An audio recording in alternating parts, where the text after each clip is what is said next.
13-കാരന് നേരെ ലൈംഗിക അതിക്രമമെന്ന പരാതി. തിരുവനന്തപുരം കാട്ടാക്കടയിൽ പാസ്റ്റർ അറസ്റ്റിൽ. പൂവച്ചൽ കുറകോണത്താലയിൽ പെന്തക്കോസ്റ്റ് പള്ളിയിലെ പാസ്റ്റർ രവീന്ദ്രനാഥാണ് അറസ്റ്റിലായത്. കോടതിയിൽ ഹാജരാക്കിയ പ്രതിയെ റിമാൻഡ് ചെയ്തു.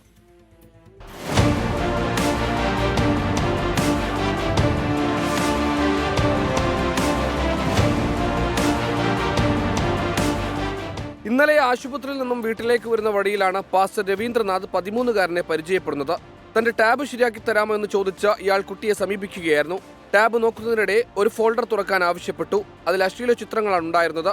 ഇത് കണ്ട കുട്ടി മാറാൻ ശ്രമിക്കുന്നതിനിടെ കുട്ടിക്ക് നേരെ ലൈംഗികാതിക്രമം നടത്തുകയായിരുന്നു. ഭക്ഷണവും പണവും വാഗ്ദാനം ചെയ്തെങ്കിലും കുട്ടി ഓടിപ്പോയി ബന്ധുക്കളെ വിവരം അറിയിച്ചു.